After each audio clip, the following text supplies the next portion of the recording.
Bienvenidos oyentes de Radio Sefarad a esta nueva edición de Cero a Aleph, Matemáticas y Judaísmo, con Amelia Muñoz García. ¿Qué tal, Amelia? Buenas tardes. Bueno, Amelia, hoy nos acercas la figura de un matemático más en este programa dedicado precisamente a esa ciencia, a la ciencia de las matemáticas, para hablarnos de Yudel Leo Luk, un matemático judío americano. Háblanos de él y de sus contribuciones a las matemáticas. Pues este hombre, una vez que acaba los estudios y pasa por el ejército, va a estar 4 años por, las levas obligatorias en cuestión de la Segunda Guerra Mundial y tal. Cuando vuelve a su ciudad natal, a Kansas, va a buscar trabajo como matemático. Aquello era un poco complicado, en parte porque había muchos matemáticos en Estados Unidos y en parte porque Kansas tampoco es que destacara por ser un foco dentro de Estados Unidos tanto de estudios de matemáticas como de matemáticos salientes. Pero este hombre tiene la enorme suerte, o más bien el merecido reconocimiento, de que lo contraten en una empresa denominada MRI Global actualmente, pero que en su momento era el Instituto de Investigación Midwest, y va a trabajar allí un montón de años. Como este instituto lo que se dedicaba era a plantear y resolver problemas, normalmente relacionados con industria, con física, con aeronáutica, que es una cosa que a Luke le interesa muchísimo. Las contribuciones que Luke va a hacer precisamente va a ser de matemáticas aplicadas, que es donde se encuentra el rango de los problemas que él resuelve. Posteriormente, cuando se deshace su grupo de investigación, ya va a ser cuando se pasa a trabajar en la universidad, y toda su carrera a efectos prácticos la va a pasar en Kansas por elección propia. Muy posible que fuera porque cuando se casa, él se vuelve a Kansas con su mujer y con las que terminaría teniendo sus 4 hijas, y consideraba que allí se estaba muy bien y no había ningún motivo por el que ir cambiando periódicamente de centro de trabajo y por tanto de vivienda. Para que nos hagamos una idea, Yudel Leo Luk vive entre 1918 y 1983 y nace, como comentaba, en Kansas City, que está en el estado de Missouri, en Estados Unidos, en el seno de una familia judía bastante tradicional en el sentido de que observaban las costumbres religiosas, y él también va a heredar esa manera de actuar, podríamos decir. Él asiste al instituto en Kansas, continúa con sus cursos preuniversitarios en el Kansas City, Missouri Junior College, y allí particularmente lo que estudia es ingeniería, pero había un montón de experimentos, un montón de cosas que había que hacer, y a él lo que le interesaba era realmente las matemáticas que había detrás de toda esa de todos esos experimentos. Así que cuando pasa a los cursos de nivel superior, podríamos decir, a los cursos de graduado, ya lo que hace es estudiar matemáticas en la Universidad de Illinois, obteniendo el graduado en 1939 y el máster al año siguiente. Entonces la carrera, tanto universitaria como laboral, estuvo siempre unida, con mayor o menor estrechez, a su alma mater. Comienza a dar clase allí en 1940, pero tras 2 años debe unirse al ejército americano para cumplir con el servicio militar. En particular pasa entre 1942 y 1946 en Hawái como miembro de la Marina, que dejará con el rango de teniente. No acaba de poner los pies en alto para descansar, de vuelta en su casa en Kansas, cuando Yudel le hacen una oferta desde el Instituto de Investigación Midwest, la sección Análisis Matemático, como jefe de sección para McHenry. Tenía por aquel momento 28 años y solamente había estado trabajando 2 años como profesor, la única experiencia laboral en matemáticas que poseía. Y aún así no hubo dudas por parte del MRI a la hora de contratarlo. Uh-huh. Este MRI, o como se conoce actualmente, el MRI Global, es una organización dedicada a la investigación y el desarrollo de tecnologías para resolver problemas y abordar necesidades, tanto gubernamentales como privadas. Hasta cierto punto se parece a la organización Rafael, de la que hablábamos en el programa anterior. Sin embargo, aunque el MRI también sirve como think tank a raíz de una guerra, concretamente como objeto de transformar plantas de nitrato de amonio de fines militares a creación de fertilizantes, este va a ser el origen de esta empresa, actualmente parece estar menos centrada en el mundo militar y más en el gubernamental y en el civil. Bien, pues Luke trabajará para el MRI, sección Kansas City, durante un cuarto de siglo, en diversos puestos cada vez de mayor responsabilidad. Algunas de sus funciones incluían hacer y buscar proyectos tanto para el gobierno como para empresas privadas en los que su grupo de investigación pudiera aportar algo o todo. Por supuesto, también supervisar y guiar a su grupo de trabajo. ¿Sobre qué? Pues inicialmente, a partir de 1947, vemos como Luke muestra un interés creciente en el modelado de fenómenos físicos en general y de aeronáutica en particular. Para ello era necesario que lidiara con los datos generados por una función desconocida. Por supuesto, lo ideal es encontrar la expresión verdadera, la expresión original de dicha función, pero en muchísimas ocasiones esto no va a ser posible, hay que aproximarla. Así que para lograrlo se hizo un experto en esto, en aproximación, usualmente por medio de funciones racionales aplicadas o aplicables a funciones concretas pero famosas, como por ejemplo la función gamma incompleta, integrales elípticas, funciones elementares, etc. Pero también a grupos de funciones como van a ser las hipergeométricas y las funciones de Kummer o hipergeométricas confluyentes. Una función hipergeométrica es una función particularmente significativa o especial que se representa por medio de la serie hipergeométrica, es decir, un sumatorio infinito de potencias del tipo a sub n x menos c elevado a n, es decir, que tienes una variable que no está centrada necesariamente en el cero y que cada vez se va elevando a un exponente más alto, y esa variable lleva un coeficiente que son funciones racionales, es decir, la división de dos polinomios, que van a variar dependiendo de la posición en la suma, es decir, conforme la potencia se hace más grande, esta división de polinomios va variando, de acuerdo a determinadas normas. Entonces, lo interesante de esta serie es ver dónde convergen, es decir, cuál es el entorno, el radio de acción, donde en vez de desmadrarse, en vez de diverger, tienden a una expresión, es decir, a una función. Su forma es tal que donde convergen son manejables, se les puede aplicar resultados al ser polinomios entrelazados, es decir, polinomios relacionados por medio de adición, de potenciación, de división.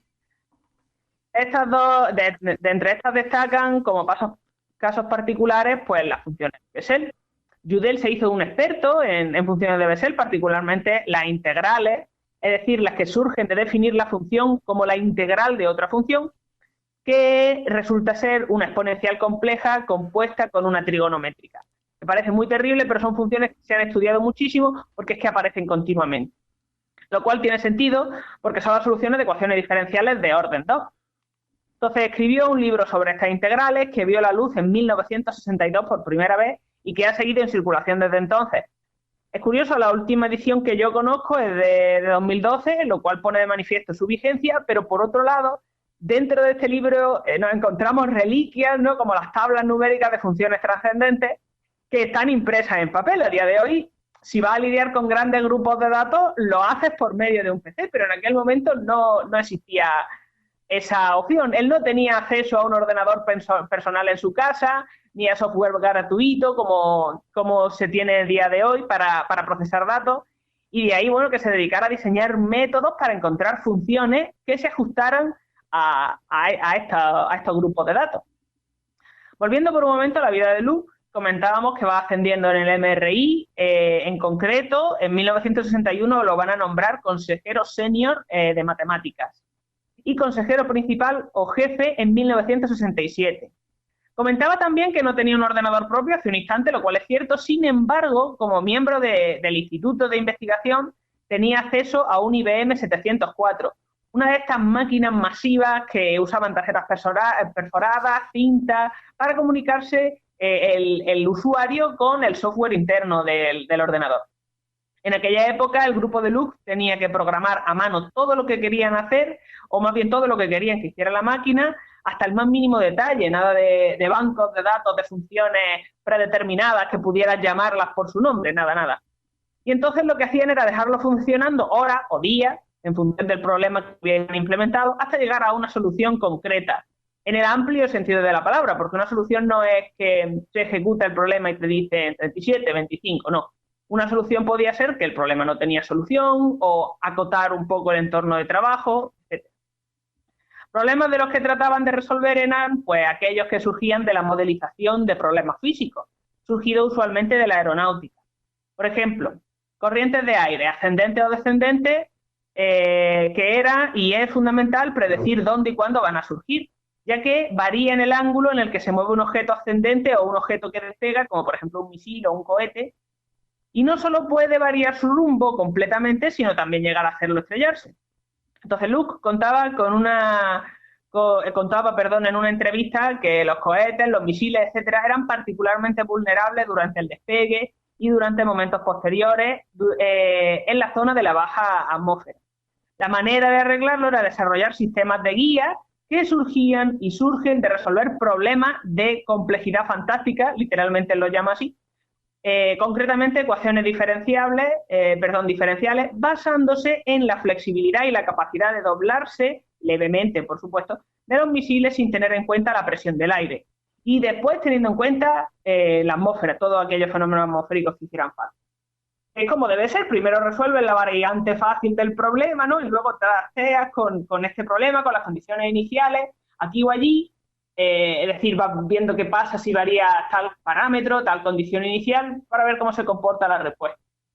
En este ejemplo concreto se hace referencia a un proyecto que el grupo de trabajo de Yudel lleva a cabo con la Agencia de Misiles Balísticos del gobierno americano, lo que implicaba confidencialidad, pero no todos sus trabajos, no todos sus proyectos eran así. A pesar de tener semejantes aliados y clientes, Luke ve, con cierta sorpresa, que en 1971 deshacen el grupo de trabajo donde él está trabajando, desaparece ese puesto de trabajo por sorpresa. No estoy exactamente segura de por qué se deshace el MRI, del grupo de investigación, del think tank, que con tanto y cuidado Luke había ido juntando, trayendo matemáticos de aquí y de allí. Quizás se debió a la reestructuración de la empresa por aquella época, pero desde luego a día de hoy todos sabemos que deshacerse de un grupo de matemáticos que piensan en una empresa grande de investigación es un error. Entonces lo mismo había por ahí algún otro motivo. Pero bueno, a Luke le vino de escándalo porque él no es que se vaya a quedar sin empleo precisamente, muy al contrario.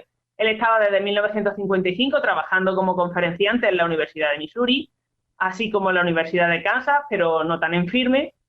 Y bueno, Luke es que estaba en Kansas porque quería, porque le gustaba su ciudad y porque veía el potencial de su universidad. Le habían ofrecido mejores empleos y con mayor remuneración en otros centros que él había rechazado. Así que cuando lo dejan ir en el MRI, Missouri le ofrece un puesto de profesor de pleno derecho que además complementan con un nombramiento de honor como Curators Professor en 1971. Perdón, en 1978 va a ser este honor en concreto. Teniendo en cuenta que en varias ocasiones había estado de profesor visitante en otras universidades, el premio no le va a llegar pronto, sino peligrosamente tarde, fuera de la IRS. Estos intercambios en otros centros de investigación tuvieron lugar como parte de las actividades de la Sociedad Matemáticas Industriales y Aplicadas, de las que él era miembro y en las que había formado parte del proceso de implementación de los intercambios.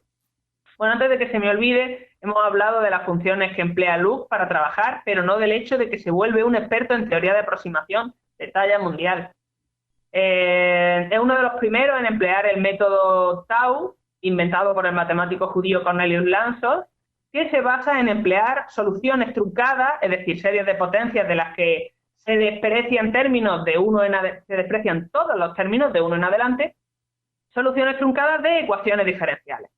La idea es que claro, que si no das con la solución exacta de tu problema, pero sí con la solución exacta de un problema muy similar, un problema como el original, pero con una perturbación, entonces si averiguas cómo afecta la perturbación a la solución de este problema muy similar, puedes deshacer este problema.